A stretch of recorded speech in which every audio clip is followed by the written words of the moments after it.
তো রাসূল সাল্লাল্লাহু আলাইহি ওয়াসাল্লাম আসার পরে উনি রাসূল সাল্লাল্লাহু আলাইহি ওয়াসাল্লামকে টেস্ট করার জন্য একবার গিয়েছিলেন যে আসলে এটা নবী কিনা, কারণ উনি তো ইহুদি ছিলেন এবং তাওরাত কিতাবের বড় পণ্ডিত ছিলেন।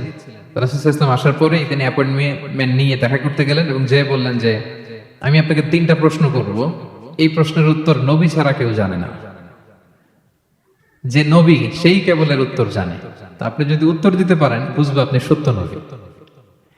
রাসূল সাল্লাল্লাহু আলাইহি ওয়াসাল্লাম বললেন হ্যাঁ তুমি নির্ভয়ে বলো।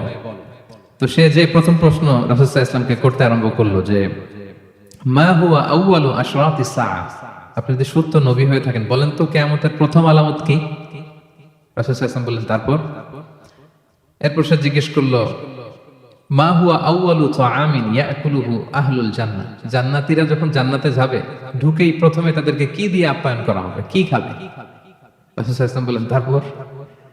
আব্দুল্লাহ ইবনে সালাম, তখনও তার নাম আব্দুল্লাহ ইবনে সালাম হয় না, তখন নাম ছিল হুসাইন বা হাসিন ইবনে সালাম। ইসলাম ধর্ম গ্রহণের পর রাসূল সাল্লাল্লাহু আলাইহি ওয়াসাল্লাম নাম দিয়ে দিলেন আব্দুল্লাহ।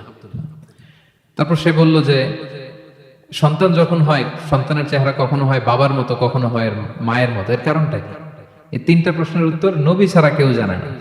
আপনি যদি নবী হন তাহলে বলেন। আপনাদের কি মনে হয় রাসূল সাল্লাল্লাহু আলাইহি ওয়াসাল্লাম বলতে পারবে নাকি? হ্যাঁ পারবে।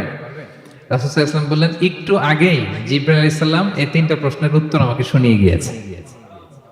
ওমা ইয়ানতিকু আনিল হাওয়া ইন হুয়া ইল্লা ওয়াহয়ু ইউহা, তিনি বানিয়ে মন গড়া কিছু বলেন না, আল্লাহ তাআলার পক্ষ থেকে যে বার্তা আসে ওইটাই তিনি পৌঁছে দেন। তো তিনি বললেন শোনো, তুমি প্রথম যে প্রশ্ন করেছো যে কিয়ামতের সর্বপ্রথম আলামত কি, কিয়ামতের আউয়ালু আশরাতিস সাআতি ফানারুন তাহশুরুহুম মিনাল মাশরিকি ইলাল মাগরিব, কিয়ামতের প্রথম আলামত হচ্ছে দাবানল, একটা আগুনের দাবানল দাউ দাউ করে জ্বলতে জ্বলতে মানুষগুলোকে পৃথিবীর পূর্ব প্রান্ত থেকে পশ্চিম প্রান্তে নিয়ে জড়ো করবে। This is the first sign of কিয়ামা।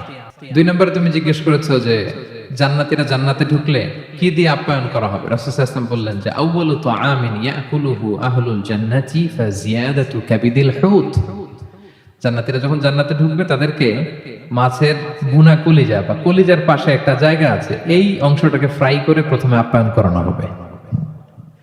3 নম্বরে তুমি জিজ্ঞেস করেছো যে সন্তানের চেহারা কখনো বাবার মতো মায়ের মতো, কারণ এর কারণ হচ্ছে ফিজিক্যাল ইন্টিমেসির সময় যদি হাজবেন্ডের সিমেন প্রবল হয় তাহলে বাচ্চার চেহারা বাবার মতো হয়, আর যদি মায়ের যে ওভাম ডিম্বাণু এটা প্রবল হয় তাহলে চেহারা মায়ের মতো হয়। এই কথা শুনে আব্দুল্লাহ ইবনে সালাম চিৎকার দিয়ে উঠলো, সে বলল আশহাদু আল্লা ইলাহা ইল্লাল্লাহ ওয়া আশহাদু আন্নাকা রাসূলুল্লাহ, আমি সাক্ষ্য দিচ্ছি আমি মদিনার সবচেয়ে বড় ইহুদি পণ্ডিত, আমি তাওরাতের আলেম, আমি সাক্ষ্য দিচ্ছি যে আল্লাহ ছাড়া কোনো ইলাহ নেই এবং নিশ্চয়ই আপনি আল্লাহ তাআলার প্রেরিত রাসূল।